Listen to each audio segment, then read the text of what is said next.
자, 문학 70페이지 펴세요.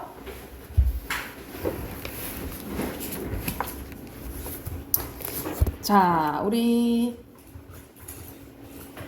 소설 계속 하고 있는데 소설 구성의 3요소 우리가 인물, 사건, 배경이죠. 그래서 여기서는 전체적인 인물의 특징과 태도에 대해서 나와요. 그래서 오늘도 이렇게 2장 부분 해볼 건데, 첫 번째 인물에 대해 설명되어 있죠. 인물은 소설, 극의 산문문학에 등장하는 사람으로 산문문학을 구성하는 요소 중에 하나이며 행동과 사건의 주체라고 보시면 됩니다. 그래서 특징은요, 인물들은 작가가 만든 이야기 틀 속에서 다른 인물과 관계를 맺으며 이야기를 이끌어 나가고요. 인물의 특성과 인물 간의 관계를 설정하는 것을 통해서 작가는 무엇을 주제를 효과적으로 구현 또는 전달할 수 있다라고 보시면 되고, 동물이나 사물이 주인공으로 등장하는 경우 그 동물이나 사물이 작품 속의 인물이 된다라고 보시면 됩니다. 그래서 우리가 대표적인 우화 소설들 있잖아요, 그렇죠? 그런 것들도, 그러니까 말 그대로 동물과 사물도 이제 주인공, 이제 인물들이 될 수 있다라고 보시면 되고요. 밑에는 유형이 크게 3가지로 나뉘어져 있네요. 첫 번째, 인물의 성격적인 특징에 따라서 전형적 인물, 개성적 인물이라고 나뉘어지는데, 우리가 효녀 하면은 누가 생각나? 심청이가 생각나잖아, 그치? 그래서 어떤 계층이나 사회, 시대, 세대를 대표하면 전형적 인물이라고 하고요. 자신만의 독특한 개성이 지닌 말 그대로 개성적 인물이라고 해요. 그래서 여기서는 인물의 성격적 특징이라고 나오긴 했는데, 보통 어떤 사회 집단을 대표하냐 안 하냐, 그 유무로 생각하시면 돼요. 그리고 2번째는 인물의 성격 및 행동의 변화 여부입니다. 그래서 만약 성격이나 행동의 변화음 없이 일관적이다면 평면적 인물, 만약 환경이나 상황에 따라서 변한다, 성격이나 행동이 변한다, 그러면 입체적 인물이라고 보시면 되겠죠. 그래서 여러분 이렇게 전형적과 평면적 있죠? 이렇게 이어볼까요? 전형적과 평면적은 고전 소설에서 많이 나오고요. 그에 반해 개성적과 입체적은 현대 소설에서 많이 나온다라고 기억을 해두시면 됩니다. 그래서 고전 소설의 인물은 어떻다? 두 생각하시면 돼요. 전형적이고 평면적이다, 이렇게 기억을 해두시면 돼요. 그리고 밑에는 등장하는 비중에 따라서 중심인물, 주변인물입니다. 말 그대로 주인공, 아니 주인공 이외의 조연들이라고 생각을 하시면 되겠죠. 그러면 옆에 개념 문제 한번 봐볼게요. 오상원의 유해라는 작품의 일부분이 나왔는데, 여기는 우리가 전쟁에 얼마나 잔인함과 전쟁이 얼마나 비인간적인지에 대해서 얘기한 거라고 생각하시면 돼요. 자, 첫 번째 줄 보면 동무, 총살, 이 두마니가 그의 머릿속에 못 박혔는데 눈앞이 아찔하다. 그는 더욱 정신을 가다듬고 그들의 일거일동을 살폈는데, 머리가 텁수룩하고 야인 얼굴에 내일 바람의 한 청년이 양손을 등 뒤로 묶인 채 맨발로 서 있는 것이 눈에 띄었다. 동무는 우리 인민의 처사에 대한 의의가 있어. 여기서 인민이라고 나온 거 보니까 북한 쪽이잖아요, 그쵸? 그래서 북한이 지금 포로로 잡힌 거예요. 그 위험으로 보아 대장인데 싶다. 근데 뭐라고 이제 난 얘기하냐면, 생명체와 도구와는 다른 것이요, 내 이상 더 이상 말하고 싶겠어. 나는 포로가 되었을 때 비로소 내가 확실히 호흡하고 있는 인간이란 걸 알았을 뿐이요. 난 기쁘오. 내가 한 개 기계나 도구가 아니었다는 거, 하나의 생명체인 인간으로 살아있었다는 거, 그리고 인간으로 죽어가는 거, 이것이 한없이 기쁠 뿐입니다. 그래서 오히려 죽어가는데 오히려 내가 살아있음을 느낀다, 이렇게 얘기를 하는 거예요. 그래서 이 사람은 담담하게 얘기하지만 사실 전쟁으로 이렇게 죽을 수밖에 없는 한 인간에 대해서 보여주는 거잖아요, 그치? 그래서 이것을 통해서 뭘 알 수 있다고? 전쟁의 비인간성, 그리고 잔인함을 비판하는 소설이라고 보시면 돼요. 그래서 여기서는 등장인물의 심리는 주로 말을 통해서 드러내고 있고요. 자, 지금 자신이 처한 상황에 대해서 지금 막 걱정하고 불안하고 있어? 아니잖아, 그치? 나는 오히려 기쁘다. 내가 죽을 수 있는 거에 난 기쁘다. 이렇게 얘기하는 거예요. 의연함이 느껴지는 거죠. 바로 동그라미 쳐놓으시면 되겠죠. 자, 밑에는 김동리의 영마입니다. 유명한 영마인데 여기서는 남자 주인공인 성기와 여자 주인공인 이제 개연이가 이제 헤어지는 상황이라 생각하시면 돼요. 그래서 오빠 편히 사시오. 개연은 이미 시뻘겋게 된 두 눈으로 성기의 마지막 시선을 찾으며 하직 인사를 했다. 성기는 개연의 이 말에 꿈이 깬 듯 마루에서 벌떡 일어나 개연의 앞으로 당황히 몇 걸음 어뚤어뚤 걸어오다간 돌연히 다시 정신이 나는 듯 그 자리에서 화석처럼 발이 굳어버린 채 한참 동안 장승같이 개연의 얼굴만 바라보고 있었다. 이런 식으로 직유법 쓰였네, 그죠? 오빠 편히 사시오. 이렇게 두 번째 하지가 하는 순간까지도 개연의 그 시뻘건 두 눈은 역시 성기의 얼굴에서 그 어떤 기적과 또 구원을 기다린 것도 있었고, 그러나 성기는 그 자리에서 주저앉아 버릴 뻔하였던 것을 겨우 버드나무 가지에 움켜잡을 수 있을 뿐이었다라는 거죠. 그래서 여기서는 말 그대로 지금 헤어지는 상황이잖아요, 그렇죠? 당연히 성기의 심리는 슬프겠죠. 슬픔이고 3인칭 서술자가 등장인물의 성격을 직접 서술하고 있나요? 거의 행동과 말이잖아요. 그렇죠? 직접 아니고요. 그리고 개연은 자신의 욕망을 적극적으로 드러낸 개성적 인물입니까? 지금 어떤 상황이냐면 자기가 지금 성기랑 개연이가 좋아하던 사이라 했잖아. 그치? 근데 사실 이루어질 수 없는 사이였어요. 그래서 어쩔 수 없이 헤어지는 상황인 거야. 그러면 받아들인 인물인 건가? 아닌 거지, 그치? 그래서 개성적인 인물 아니에요. X라고 보시면 되고. 자, 뒤로 넘겨서 한 장 더 해볼게요. 자, 뒤에는 뭐에 대해서 나오냐면 인물의 태도에 대해서 나와요. 자, 인물의 태도란 인물이 작품 속 사건이나 상황, 다른 인물에 대해서 어떻게 이제 대하는지 그 입장이나 대응 방식을 의미한다라고 보시면 됩니다. 이 인물의 태도의 특징은요. 특징 첫 번째 봐볼게. 인물이 자신이 처한 상황에 대해 보이는 태도를 통해 인물의 성격이나 가치관을 짐작할 수 있고요. 인물이 가진 고유의 성격이나 가치관뿐만 아니라 주변 상황에도 주변 상황이나 인물에도 영향을 받아요. 이런 가치관을 짐작할 수 있는 것은 예를 들어서 똑같은 사건이 발생했는데도 이 대하는 태도에 따라서 그 사람의 성격 그리고 인물의 가치관 또 그걸 통해서 주제도 드러낼 수 있다라고 생각하시면 돼요. 예를 들어서 선생님 항상 예를 자주 드는 게 여러분 부산행 봤어요? 영화? 좀비 거기서 좀비 바이러스 막 퍼지잖아. 이 똑같은 상황에 있어도 이 주인공인 공유처럼 그럼에도 불구하고 막 다른 사람을 구하려고 막 정의로운 모습을 보여줄 수 있다면 그 김희성 아저씨처럼 지 살겠다고 그 역할 막 밀어버리잖아요. 그쵸? 이런 식으로 이기적인 모습도 보여주는 거지. 이런 식으로 그 태도에 따라서 성격이나 가치관을 알 수 있다라고 보시면 되는 거예요. 그리고 서술자가 직접 해설을 통해 설명해 주기도 하지만 인물의 말과 행동을 통해서 간접적으로 드러낼 수도 있다라고 보시면 돼요. 여러분 이거 기억해 두세요. 인물의 제시 방법은 다 만약 말과 행동을 통해서 전달하는 거면 간접적이라고 보시면 돼요. 간접적이라고 보시면 돼요. 밑에는 태도의 종류들이 나와 있네요. 첫 번째, 낙관적. 낙관적은 다 좋게 생각하는 걸 얘기해.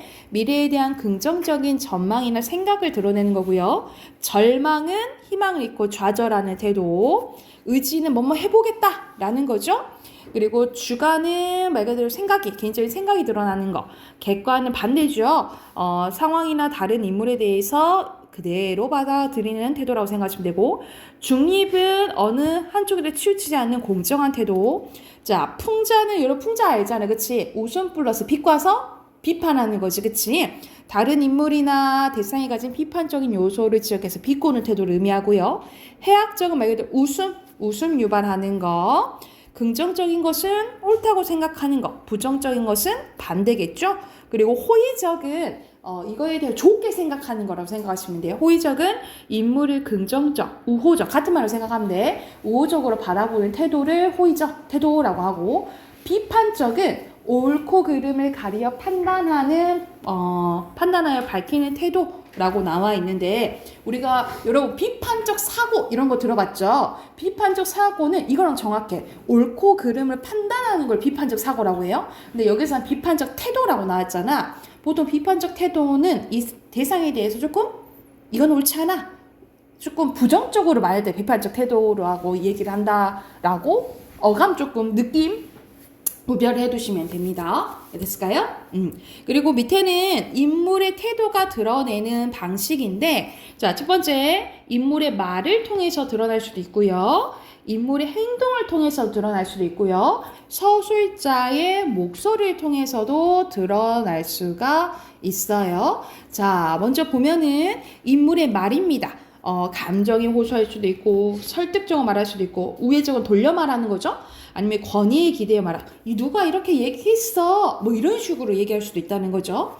이런 거는 구별할 수 있으니까 굳이 외울 필요는 없어요. 그리고 행동. 근데 여기를 봐보자. 3번 볼게요. 서술자의 목소리를 통해서 자 인물에 대해서 알려준 경우가 있는데 주로 전지적 작가 시점에서 이게 많이 드러납니다. 서술자가 인물의 심리 및 태도를 직접 서술하는 거예요. 그리고 서술자의 평가와 판단을 통해서 인물의 성격을 직접적으로 제시해요. 우리 직접 제시라고 보시면 되고 거의 이제 전지적 작가 시점이라고 생각하면 서술자가 개입하는 경우도 있을 거 아니에요. 그쵸? 우리가 이 서술자의 개입을 뭐라고 배웠어요? 편집자죠? 논평이라고 배웠잖아요. 그쵸? 이런 식을 통해서도 인물에 대해서 알 수 있다라고 알아두시면 됩니다.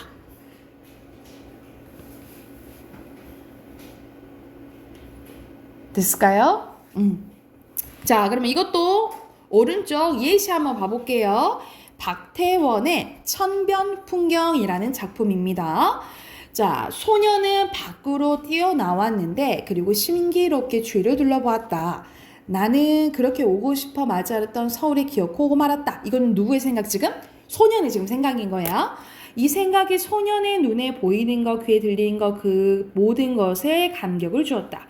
아무리 시골에서 처음 올라온 소년의 마음이라도 결코 그다지는 신기로울 수 없고 또 아름다울 수 없는 이곳 천변 풍경이 오직 이곳이 서울이라는 그 까닭만으로 그렇게 아름다웠고 신기했대. 그러면 여기서는 소년의 심리가 나오잖아요. 그치? 이걸 통해서 전지적 작가 시점이구나 라는 걸 알 수가 있겠죠. 창수는 소년의 이름이 창수인가 봐. 우선 개천 속 빨래터로 눈을 주었다. 한 20명이나 몰려든 빨래꾼들. 그들의 누구 하나도 꺼리지 않고 제멋대로들 지절대는 소리와 또 실사이 없이 쇠차게 놀리는 방망이 소리가 그의 귀에는 무던히도 상쾌하다. 그는 눈을 들어 이번에는 빨래터 바로 위 선변에 나무장 간판에 서 있는 곳을 바라보았는데 그곳에는 이미 유칠 놀자 하는 젊은이들이 철망친 그 앞에가 앉아서 잡담을 하고 더러는 몸들을 유난스러이 전후좌우로 놀려가며 그것이 무슨 또 장난인지 서로 주먹을 들어 때리는 신용했다라는 거예요. 그래서 여기서는 소년이 이제 바라보는 것에 대해서 묘사가 드러나 있죠. 그렇죠? 그러면 1번 가볼게요. 심리가 드러난 부분 선생님이 아까 전에 밑줄 그었네. 그지? 2번이고요. 자, 여기서는 3인칭 서술자가 인물의 태도를 직접 서술하는 거 맞죠? 3인칭 전지적 작가 시점이잖아. 그지? 그리고 중심 인물은 다른 인물에 대해서 부정적인 태도, 뭐 비판적인 게 나오나요?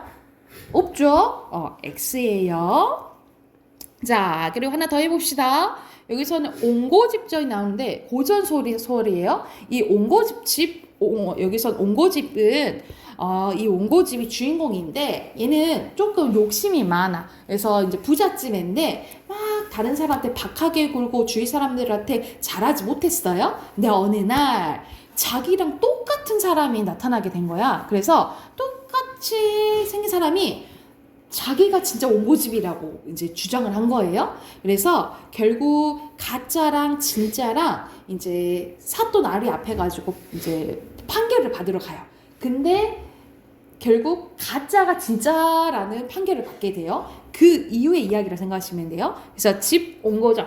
집으로 만든 옹고집이거든요. 그래서 이거는 가짜 옹고집을 얘기하는 거야. 그래서 가옹이 밥만 웃고 집으로 돌아오서는 바로 내정으로 들어가니 처자 권속, 그러니까 말 그대로 처자식 얘기하는 거예요. 내달아 잡고 들어가니 하늘도 무심치 아니하기로 내 좋은 영세와 처자를 빼앗기지 아니하였다. 나 돌아왔다 이렇게 얘기한 거야. 송사를 이긴 내력을 말하니까 처자권속이며 상한 노복이 참 옹고집, 진짜 옹고집인 줄 알고 마누라는 우리 서방님이 그런 고생이 또 있을까? 문 아들을 낳자며 그런 자식에게 아버지가 큰 봉제를 보았다. 노복종이며 마을 사람 다 칭찬하거늘 집 옹고집이 뭐라고 하냐면 내가 혈혈 단신으로 자수성가였기로 내가 혼자 이제 스스로 잘 돼가지고 전곡을 과연 아낄 줄 알았더니 이렇게 이제 그 곡식들 이런 것들 있잖아요. 내빈 왕객 접대상과 망과 동양 거지들을 독하게 박대했더니 인신부득 절로 되어 이런 재변이 난 듯 싶으니 사람 되고 개가천선 못할 수냐. 나 개가천선했다 이 말이야. 그러니까는 내가 인심을 제대로 쓰지 못해서 내가 이런 일이 있었던 것 같아 라고 얘기한 거야. 오늘부터 재물과 곡식을 흩어 화린고지하리라. 나 내 거 곡감 풀어가지고 어려운 사람 더 도와줄 거야 이렇게 얘기를 한 거예요.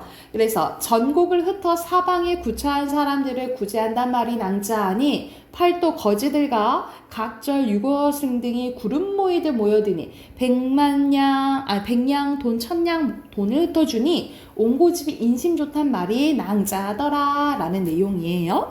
그러면 여기서는 집 옹고집의 자신의 생각 여기서는 말한 게 길잖아 그지? 그래서 각각 빈칸 말과 행동으로 드러내고 있고요.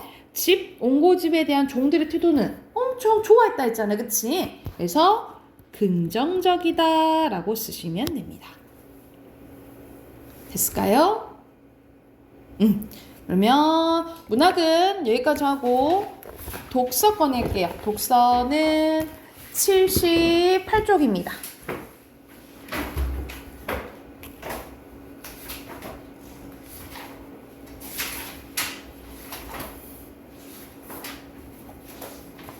자, 78쪽 보면은 자, 비판이랑 반응, 적절성 평가하는 게 나와요. 그래서 말 그대로 지문을 이거는 아주 꼼꼼히 보시고 어떤 말을 했는지 뭐 예를 들어서 A, B가 나온다면 A가 어떤 생각인지 B가 어떤 생각인지 확실히 해 두시고 문제를 푸셔야 되는 게 나온다라고 보시면 돼요.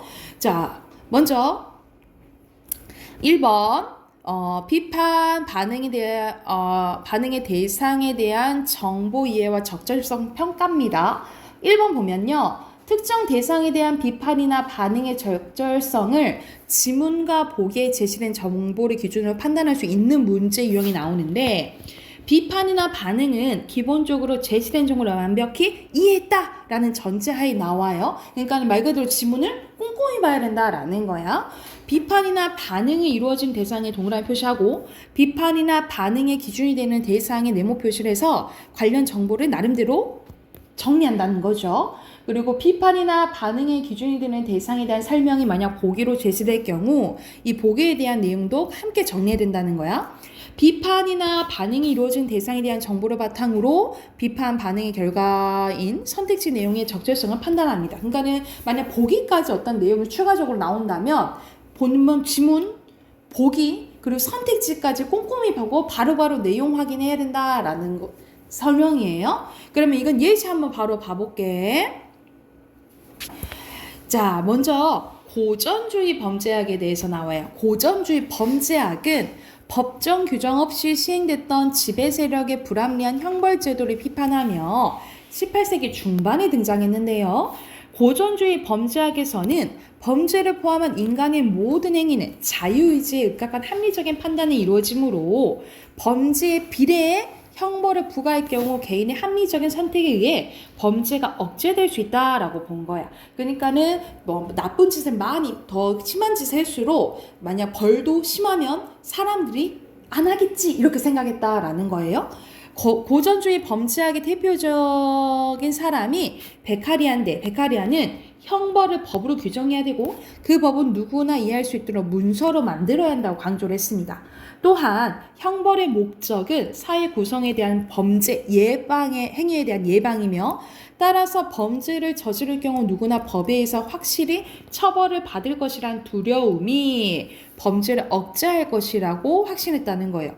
그래서 이러한 고전주의 범죄학의 주장은 각 국가의 범죄 및 범죄자에 대한 입법과 정책에 많은 영향을 끼쳤다라는 거예요. 그러니까는 여기서 이제 법을 만드는데 되게 영향을 끼친 게 고전주의 범죄학이라고 보시면 되고, 자, 시간이 흘러 19세기 중반 이후 사회 혼란으로 범죄율과 재범률이 증가하는 거예요. 그럼에도 불구하고 이 범죄율이 증가한 거야. 그래서 이것을 범죄의 원인을 과학적으로 증명하려고 한 실증주의 범죄학이 등장하게 됩니다.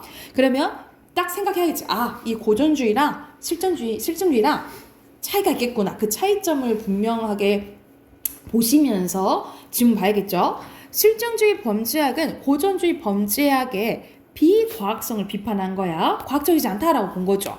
범죄의 원인을 개인의 자유의지로는 통제할 수 없는 생물학적, 심리학적, 사회학적 요소에서 찾으려 한 거예요. 그래서 최근에 선생님이 어렸을 때는 그런 말 없었거든요. 내가 알기로는 막 사이코패스, 소시오패스 이런 것들 있잖아요. 그거를 선생님이 좀 성인 돼서 이런 걸 많이 들었던 것 같거든요. 그러니까는 이런 것에 대해서 이제 다 연구하기 시작했다라는 거죠. 그렇죠?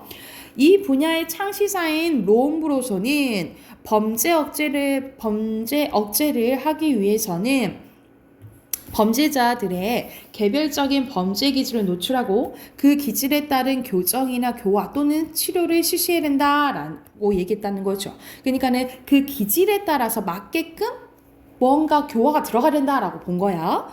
이를 위해 그는 범죄자만의 특성과 행위 원인을 연구하여 범죄자들의 유형을 구분하고 그 유형에 따라 형벌을 달리할 것을 주장했어요. 그는 출생부터 범죄자의 기질을 타고나 범죄를 저지를 수밖에 없는 범죄의 경우 초범일지라도 무기한 구금을 해야 했지만 만약 우발적으로 범죄를 저지른 범죄자의 수감은 반대를 했고 이러한 생각은 이후 집행유예 제도, 여러분 집행유예 들어봤지 그치? 이런 제도의 이론적 기초가 되었다는 거죠. 비록 차별과 편견이 개입됐다는 비판을 받긴 했지만 로움브로소의 연구는 이후 범죄 생물학, 범죄 심리학, 범죄 사회학에 큰 영향을 끼쳤다라는 의의가 있어요. 그래서 이거에 대한 이제 문제가 오른쪽에 있습니다. 중심화제 동그라미 치라 했잖아, 그치? 중심화제는 크게 두 가지겠죠. 1문단에 고전주의 범죄학, 그리고 2문단에 실증주의 범죄학 동그라미 치시면 되고요. 자, 여기서는 이제 정리하면서 빈칸 넣는 거네. 바로 빈칸 넣어볼게요. 첫 번째, 고전주의 범죄학 넣으시면 되고요.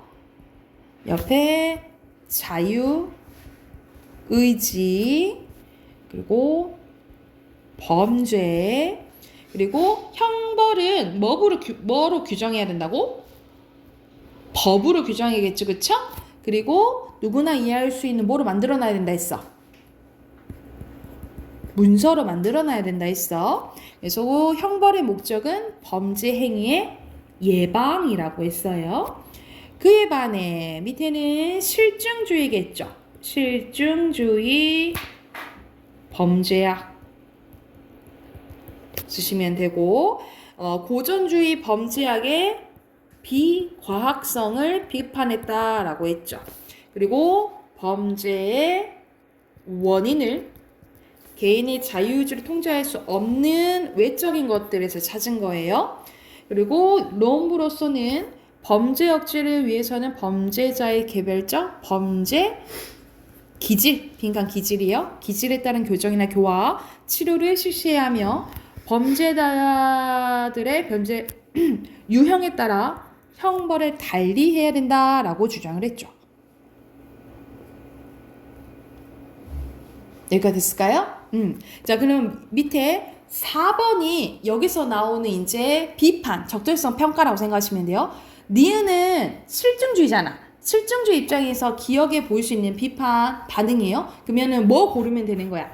니은 실증주의 입장 고르면 되는 거야. 자, 비과학적이라고 볼 수 있어요? 통제할 수 없다 그랬잖아. 모든 행위는. 그치? 비과학적으로 볼 수 있겠죠. 그쵸? 그리고 범죄 처벌은 누구나 공평해야 된다 했어? 달라야 된다 했잖아. 그치? X고요. 공평.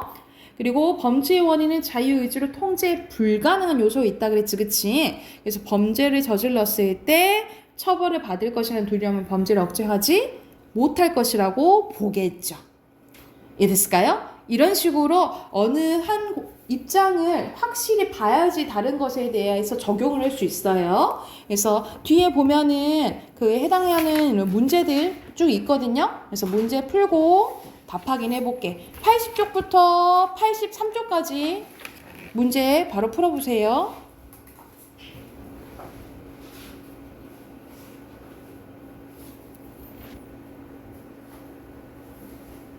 답 확인해 봅시다. 자, 여기서 80페이지, 여기서 중심 화제는 DNS 스푸핑이죠. 동그라미 쳐놓으시면 되고, 여기 빈칸 바로 넣어보자. 여기서는 DNS 스푸핑, 그리고 옆에는 위조 사이트고요. 그리고 UDP 쓰시면 되겠죠. 그쵸? 그리고 여기도 그대로 DNS 스푸핑, 응답,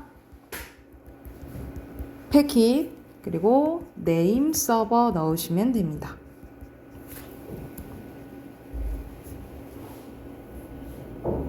됐을까요? 자, 밑에 보면은 클라이언트는 응답의 진위를 판단하여 원하는 사이트로 찾아가는군. 응답 진위 판단한 말은 없어요. X고요. 밑에는 O입니다. X55고요. 오른쪽에 중심 화제는 딱 나와 있죠. 감정 이론에 대해서 얘기를 해요. 5번 빈칸 넣으면 동일시, 그리고 지향적. 근데 여기서는 정서의 지향적인 성격을 부정한다 했죠. 이 이론에서는. 그치? 그리고 보편적 차이입니다. 여기 이 부분을 알면 밑에 문제 바로 풀 수 있어요. 여기서는 제임스 이론과 비교하는 게 나오잖아요. 그쵸? 순서대로 여기서는 O, 그리고 정서의 지향적인 성격을 아까 전에 기억은 부정한다 했잖아요. 그치? 기억 때문에 틀렸죠? X, 그리고 나머지는 맞아요. O 표시하시면 됩니다. 자, 뒤에는 우리 앞에서 했던 고전주의랑 실증주의, 그리고 시간이 지나서 마지막에 환경범죄학까지 나오죠. 그쵸? 그래서 여기서는 시대별로 변화 과정이 나옵니다. 그걸 무슨 관점이라 한다고? 통시적 관점이라고 해요. 적절한 거 4번이고요. 1번에 4번. 원이야.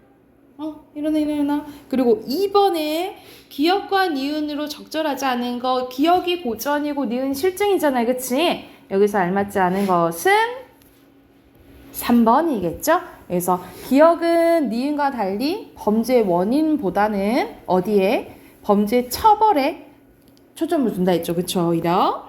그리고 3번에 보면은 환경 범죄학은 당연히 환경의 요인을 많이 생각하는 거잖아요. 그쵸? 근데 합리적 선택 이론도 마찬가지로 환경적 요인을 생각해요. 그죠? 그래서 가장 적절한 것은 5번이고요.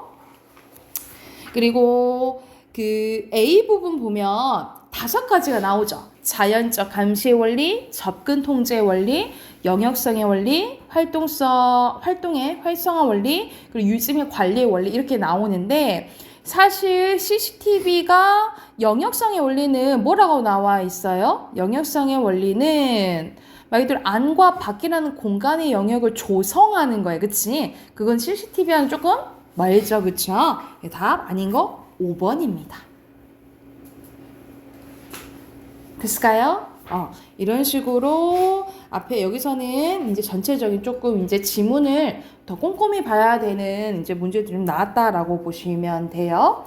숙제는 오늘은 틀린 단어만 써오시고 다음 우리 원래는 화요일날 시험 보잖아요. 다음 주 화요일날 17, 18 공부해 오시면 돼요. 단어 화요일에 볼게요. 17, 18 공부해 오시면 됩니다.